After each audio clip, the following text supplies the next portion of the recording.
ನಮ್ಮ ದೇವರು ಕರ್ತನಾದ ಯೇಸು ಕ್ರಿಸ್ತನ ನಾಮದಲ್ಲಿ ಅನುದಿನದ ಆಹಾರ ಪ್ರಿಯರಿಗೆ ಪ್ರೀತಿಯ ಶುಭಾಶಯಗಳು.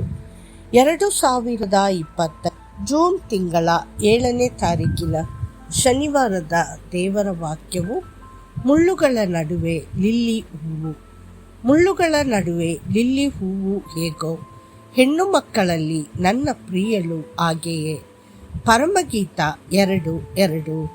ಸಾವಿರಾರು ಹೂವುಗಳಲ್ಲಿ ನೈದಿಲೆಯು ಸಾಕಷ್ಟು ವಿಶಿಷ್ಟ ಮತ್ತು ವಿಶೇಷವಾಗಿದೆ. ಸಾಮಾನ್ಯ ಹೂವುಗಳ ಸುವಾಸನೆಯು ಸ್ವಲ್ಪ ದೂರ ಮಾತ್ರ ಪ್ರಯಾಣಿಸಬಹುದಾದರೂ ನೈದಿಲೆಯ ಸುವಾಸನೆಯು ದೂರದವರೆಗೆ ತಲುಪುತ್ತದೆ. ನನಗೆ ಫಿಲಿಪೈನ್ಸ್ನ ಒಬ್ಬ ಸಹೋದರ ಗೊತ್ತು. ಅವನು ಸೌದಿ ಅರೇಬಿಯಾದಲ್ಲಿ ಒಳ್ಳೆಯ ಕೆಲಸ ಮಾಡುತ್ತಿದ್ದನು ಮತ್ತು ರಹಸ್ಯ ಪ್ರಾರ್ಥನಾ ಗುಂಪನ್ನು ಮುನ್ನಡೆಸುತ್ತಿದ್ದನು. ಒಂದು ದಿನ ಸರ್ಕಾರವು ಆ ಗುಂಪನ್ನು ಹಿಡಿದಿತ್ತು, ಅವರನ್ನು ಬಂಧಿಸಿ ಜೈಲಿಗೆ ಹಾಕಿತು. ಅವನು ತೀವ್ರ ಕಿರುಕುಳ ಮತ್ತು ಯಾತನೆಯನ್ನು ಎದುರಿಸಿದನು. ಆದರೆ ಆ ನೋವಿನ ಸಮಯದಲ್ಲಿ ಅವನು ಹಿಂದೆಂದೂ ಕಾಣದ ರೀತಿಯಲ್ಲಿ ಕ್ರಿಸ್ತನನ್ನು ಅಂಟಿಕೊಂಡನು. ಅವನು ಎಂದಿಗಿಂತಲೂ ಹೆಚ್ಚು ತೀವ್ರವಾಗಿ ಪ್ರಾರ್ಥಿಸಿದನು.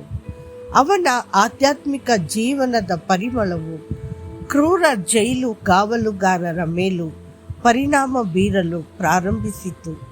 ಕರ್ತನ ಸಾನ್ನಿಧ್ಯವು ಆ ಸೆರೆಮನೆಯನ್ನು ತುಂಬಿತು. ಅವನು ನಿರಂತರವಾಗಿ ಆತ್ಮದಿಂದ ತುಂಬಿದ್ದನು, ಅನ್ಯ ಭಾಷೆಗಳಲ್ಲಿ ಮಾತನಾಡುತ್ತಿದ್ದನು, ದೇವರ ಮಹಿಮೆಯಿಂದ ಪ್ರಕಾಶಿಸುತ್ತಿದ್ದನು. ಅವನ ಮುಖವು ದೈವಿಕ ಸಾನ್ನಿಧ್ಯದಿಂದ ಹೊಳೆಯಿತು. ಅಂತಿಮವಾಗಿ ಫಿಲಿಪೈನ್ಸ್ ಮತ್ತು ಅಮೆರಿಕನ್ ಸರ್ಕಾರಗಳು ಅವನ ಪರವಾಗಿ ಮಧ್ಯಪ್ರವೇಶಿಸಿದವು. ಅವನು ಬಿಡುಗಡೆಯಾದಾಗ ಅವನು ತನ್ನ ನಂಬಿಕೆಯಲ್ಲಿ 1000 ಪಟ್ಟು ಹೆಚ್ಚು ಬಲಶಾಲಿಯಾಗಿ ಪ್ರಕಾಶಮಾನವಾದ ವಜ್ರದಂತೆ ಮತ್ತು ಶುದ್ಧ ಚಿನ್ನದಂತೆ ಹೊಳೆಯುವ ಕ್ರೈಸ್ತನಾಗಿ ಹೊರಹೊಮ್ಮಿದನು.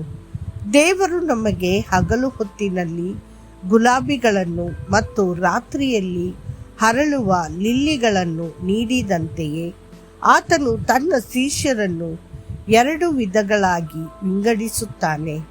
ಹಗಲು ಹೊತ್ತಿನಲ್ಲಿ ಗುಲಾಬಿಗಳಂತೆ ಕರ್ತನನ್ನು ಬಹಿರಂಗವಾಗಿ ಅನುಸರಿಸುವ ಶಿಷ್ಯರು ಮತ್ತು ಮುಳ್ಳಿನ ನಡುವೆ ಲಿಲ್ಲಿಗಳಂತೆ ಕತ್ತಲೆಯಲ್ಲಿ ಹರಳುವ ರಹಸ್ಯ ಶಿಷ್ಯರು.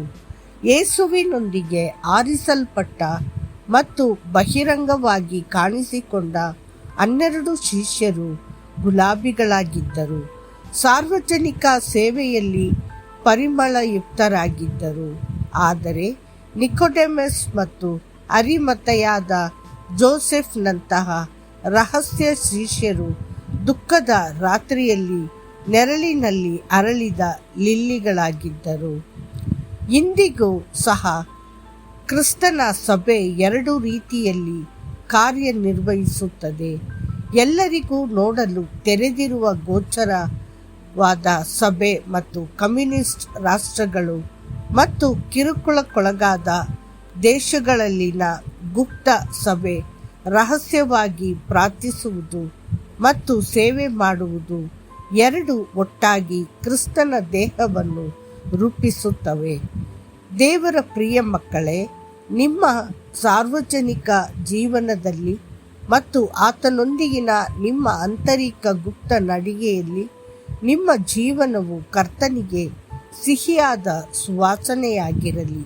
ಮತ್ತಷ್ಟು ಹೆಚ್ಚಿನ ಧ್ಯಾನಕ್ಕಾಗಿ ಭೂಮಿಯ ಮೇಲೆ ಹೂವುಗಳು ಕಾಣಿಸಿಕೊಂಡವು, ಹಾಡುವ ಸಮಯ ಬಂದಿದೆ ಮತ್ತು ಬೆಳವಕ್ಕಿಯ ಧ್ವನಿ ನಮ್ಮ ದೇಶದಲ್ಲಿ ಕೇಳಿಸುತ್ತದೆ.